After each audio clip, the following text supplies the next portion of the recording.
Allen Manakonda fraud చేస్తుందా? జనరల్గా ఏంటంటే 2025లో ఒక స్టూడెంట్ జాయిన్ అయింది.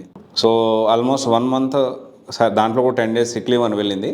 సో ఈ వీడియో దాని గురించి మనం మాట్లాడుకుందాము. అలెన్ మనకొండ జెన్యూనా ఫ్రాడ్ చేస్తూ ఉందా ఈ ఫీ విషయంలో? అయితే ఇక్కడ మనం అందరం అర్థం చేసుకోవాల్సిన ఇష్యూ ఏంటని మనం ఒకసారి మాట్లాడితే, దీనికి సంబంధించి ఒక స్టూడెంట్ ఏం జరిగిందంటే, ఒక స్టూడెంట్ జాయిన్ అయింది, 1 మంత్ కూడా క్లాసులు వెళ్ళలేదు, ఫ్యాకల్టీ నచ్చలేదు అని చెప్పి దీనికి సంబంధించి రిఫండ్ అడిగితే బెంగళూరు పోండి ఇవ్వము, ఇక ఇట్లా పోస్ట్పోన్ చేసుకుంటూ వచ్చారు. ఇది ఎప్పుడు 2025 సంగతి, ఇదేంటి 2026.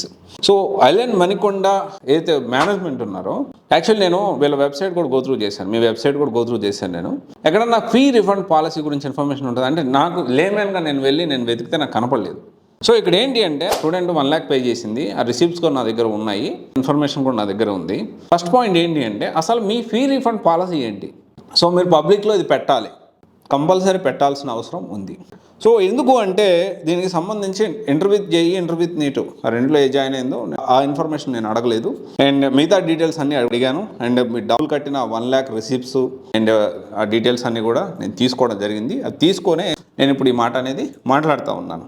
సో ఇక్కడ డైరెక్ట్గా అలెన్ మనకొండ టీంని నేను ఏమడుగుతున్నానంటే, ఫీ రీఫండ్ పాలసీ ఏంటి? క్లియర్గా యూ షుడ్ మెన్షన్ పబ్లిక్లీ. మీ వెబ్సైట్లో కోర్స్ ఇన్ఫర్మేషన్ ఎలాగైతే మెన్షన్ చేశారో, ఫీ రీఫండ్ పాలసీ నచ్చకపోతే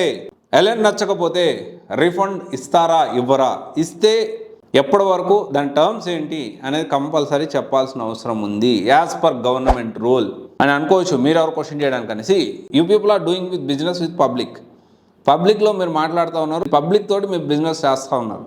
and of course every education institute now days is doing business, and దీనికి అందరూ కూడా 18% GST పే చేస్తున్నారు, అంటే బిజినెస్ చేస్తున్నట్టే కదా.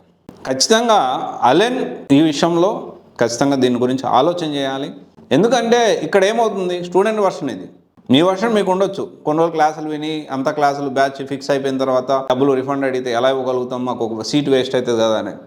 ఏదైనా కానీ ఒక క్లారిటీ మెయింటైన్ చేయాల్సిన అవసరం ఉంది. మీ వెబ్సైట్లో కూడా ఇలాంటి ఇదే కాదు, అన్ని ఇన్స్టిట్యూట్స్ కూడా ఫీ రీఫండ్ పాలసీ విషయం అనేది చాలా ఖచ్చితమైన గవర్నమెంట్ రూల్స్ అనేది ఫాలో అవ్వాల్సిన అవసరం ఉంది. సో ఇది స్టూడెంట్ వర్షన్, ఇది మీ వర్షన్ ఇంకోటి ఉండొచ్చు. But anyway, student version me version పక్కన పెడితే, ఫీ రీఫండ్ పాలసీ అనేది పబ్లిక్లో విజిబిలిటీ, ఒక లేమ్యాన్కి కూడా అర్థమయ్యేలాగా మీ అఫీషియల్ వెబ్సైట్స్లో ఉండాలి. కంపల్సరీ మీరు అప్డేట్ చేస్తే గవర్నమెంట్ రూల్ ప్రకారం ముందుకు వెళ్తున్నట్టు. ఓకే, ఇది ఒకసారి ఆలోచన చేయండి. ఐ డోంట్ సే అంటే, మేబీ మీరు బాగా చెప్తున్నా వాళ్ళకి నచ్చకపోయి ఉండొచ్చు, వాళ్ళకి అర్థం కాకపోయి ఉండొచ్చు, బట్ ఒక పాలసీ అనేది ఉండాలి. ఓకే, ₹1,00,000 కట్టించుకున్నారు, 1 month వచ్చింది, అట్లీస్ట్ కొంత అమౌంట్ పెట్టుకొని కొంత రిటర్న్ చేయొచ్చు. కానీ ఇంత కర్కశంగా డబ్బులు తీసుకొని పాకెట్లు వేసుకొని డబ్బులు రీఫండ్ చేయను, ఆడకపోయి ఏడకపో అంటే ఎంతవరకు కరెక్ట్? ఆలోచన చేయాలి. Thank you.